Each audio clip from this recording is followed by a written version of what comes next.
I've met many of them socially and so on. So that was great fun. But of the 75, 55 are self-made.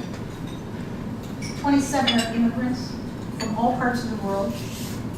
One is a female, Nancy Southern, who runs her empire, family empire in Calgary, and another 5 daughters or wives of these billionaires are in very important CEO positions. And more interestingly, 9 of these 75 billionaires were in high school or college when they wrote the first book in 1986. So they're young, they're diverse, they're self-made. Females are coming into their own somewhat, although lagging males, but I think there's a cultural reason for that that's pretty deeply embedded. And so what we've had in 20 years is, until now, it's come to a screaming halt, low interest rates and low inflation. And that has created huge opportunities in economic expansion, along with the demise of the Soviet Union and globalization. We're going to get some clawback on all those gains. And that's what we're going to go through now as the market corrects itself due to a couple of mishaps that occurred and just dreadful economic management on the part of Washington, the lack of management. The corporate landscape is very different as well. As I said, in 1986, 32 families and 5 conglomerates controlled 40 to 45% of all publicly listed companies. Foreigners own 25%, and governments of all levels own 22% of the largest companies.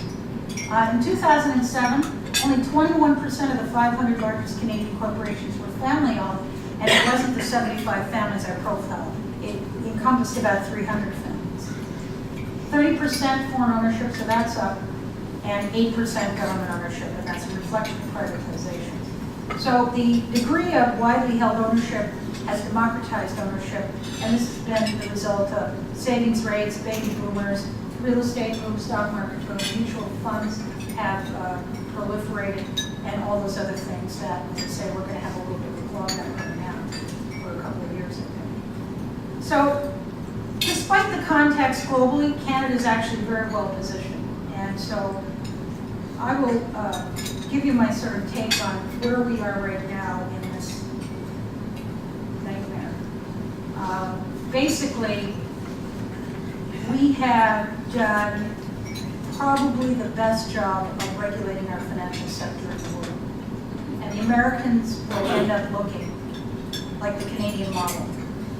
And a lot of it will be Canadian model.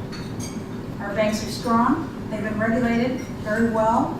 Our investment banks did not become cowboys because they became captives to our commercial banks and were therefore regulated heavily. Some of them went a little askew, like the Commerce had some problems in Wall Street. And there was some asset-backed paper involved, but those were privately owned banks and not our big, heavily regulated commercial banks. And I think that we have to credit one person, actually, for the fact that we're in as good a shape as we are. First of all, Ottawa has done a good job of regulation, but David Dodge, when he ran Finance, he was asked by Paul Martin to allow bank mergers, and he said, no way, no how.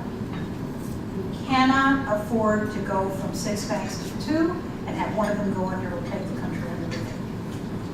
Very smart. Look at Iceland, look at Russia, look at the countries, or the Fortis situation, where the bank was bigger than the country was in. So they had to divide its assets into 3, and 3 countries had to kill it out. I mean, this is the reality. So I think David Dodge helped us dodge the bullet, a very serious bullet. So he deserves a place in our hearts, in our wallets, for what he did.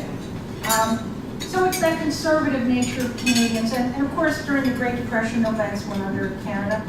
So we have 5 of the biggest, strongest banks in the world. We have 3 of the 10 largest life insurance companies in the world. And as far as we know, barring any unforeseen toxic derivatives lurking in somebody's portfolio, they're all in good shape. I went down to Wall Street last week in New York, and the plane was filled, and the lounge was filled with Canadians from Bay Street, the banks, or their investment banks,